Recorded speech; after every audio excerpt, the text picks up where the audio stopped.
એ માનવમાં આધ્યાત્મિક યોગ જ્ઞાન નિર્માણ થાય એના સુખ અને દુઃખના દ્વંદ્વો નષ્ટ થઈ જાય.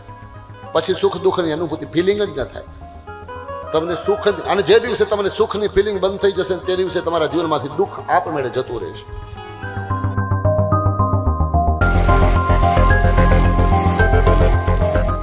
કપિલજીના જન્મ વખતે બ્રહ્માજી પ્રસન્ન થયા અને પોતાના પુત્રનો વાંસો થાબડીને એમ છાબાસી આપી છે. વા દીકરા વા, તે ભગવાનને દીકરો બનાવ્યો છે. એમની સાથે નવ ઋષિઓ આવેલા, નવ ઋષિઓ સાથે નવ કન્યાઓને પરણાવી છે. અને કરદમજી પછી સંન્યાસની યાત્રા તરફ આગળ વધે છે.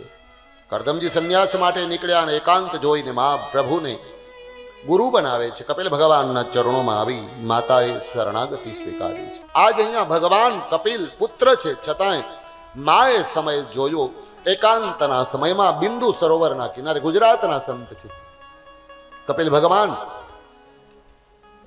ગુજરાતમાં પ્રગટ્યા છે. બિંદુ સરોવરની પાવનધરા ઉપર, સરસ્વતીના કિનારા ઉપર એકાંત, બહુ શાંત વાતાવરણ હતું. એક માહોલ જોયો અને માહોલ જોતા જ માતાજીએ જોયું કે આજ પ્રભુ પ્રસન્ન છે. સરસ્વતી નદીના કિનારે બિંદુ સરોવર અને એના વિશાળ વટવૃક્ષના ઝાડ નીચે કપિલ ભગવાન બેઠા છે. ખૂબ શાંત, પવિત્ર, શીતલ બંધ વાયુ વાહી રહ્યો છે. રિલેક્સ મોડમાં છે, આપણે કહીએ ને, એકદમ રિલેક્સ. કોયલના ટહુકા સંભળાઈ રહ્યા છે. બિંદુ સરોવરમાં ખીલેલા કમળો પર ભમરાનું ગુંજારો થઈ રહ્યું છે. બપૈયા પોકારી રહ્યા છે, મોરલાઓ કડા કરીને નાચી રહ્યા છે. દર્ભાસન, એના ઉપર મૃગચર્મ ઉપર પદ્માસનમાં બેઠેલા ભગવાન કપિલ પોતાના નાક ઉપર દ્રષ્ટિ કરી અને ધ્યાનમાં મગ્ન છે. એવા સમયમાં માં પ્રભુના શરણે આવીને શરણાગતિ સ્વીકારે છે. માં જ્યારે દીકરાને પગે લાગે, આ તો જ્ઞાનની પૂજા છે. અને માએ વંદન કરીને કીધું, અને માં ભગવાનને પ્રશ્ન પૂછે છે, મહારાજ પ્રકૃતિ અને પુરુષની જે પરિસ્થિતિ છે એના વિશે મને કહો. મૈત્રેયજી કહે છે, આ પ્રમાણે દેવહૂતિએ પોતાની જિજ્ઞાસા પ્રગટ કરી. વિષયોને લાલસાથી છોડાવનારું પરમ જ્ઞાન પ્રદાન કરો. જીવન બંધનનું કારણ કોણ છે? જીવ કોના કારણે બંધનમાં પડે છે અને કોના કારણે મુક્ત થાય છે એ મને કહો. અને અહીંયાથી બંધન મોક્ષનું કારણ કપિલ ભગવાને કીધું. માં, બંધન અને મોક્ષનું એક જ કારણ, યોગ આધ્યાત્મિક પુંસામ મતો નિશ્રેયસાય મે અત્યંતો પરતિર્યત્ર દુઃખસ્ય ચ સુખસ્ય ચ.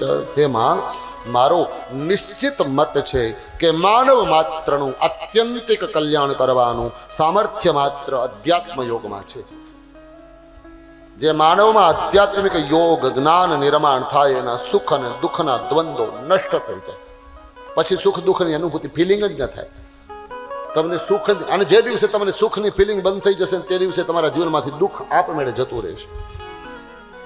સર્વથા સુખ દુઃખથી નિવૃત્ત થઈ જાય છે. સુખ દુઃખનો અનુભવ કરાવનારું અથવા તેમાં ફસાવનારું કે જન્મ મૃત્યુના ચક્કરમાં નાખવા વાળું એક જ વસ્તુ છે. કપિલ ભગવાન કહે છે, આ એક જ વસ્તુ. કોણ? ચેતઃ ખલ્વસ્ય બંધાય મુક્તયે ચાત્મનો મતમ ગુણેશુ શક્તમ બંધાય રતમ વા પુંસી મુક્તયે. હે માતા, આ જીવના બંધનનું અને મોક્ષનું કારણ ખાલી મન છે. આ મનના કારણે બંધન અને આ મનના કારણે મોક્ષ. જો મન વિષયાસક્ત બને તો બંધન આવે, અને વિષયોથી છૂટી અને વિષ્ણુ સેવા કરે તો બંધનમાંથી છૂટી જાય. ભગવાન કપિલના કહેવા પ્રમાણે એક અર્થ નીકળે છે, મનના બે માર્ગો નક્કી થયા છે. એક માર્ગ યોગ માર્ગ અને બીજો છે ભોગ માર્ગ. સાધના, ભક્તિ અને આસક્તિ.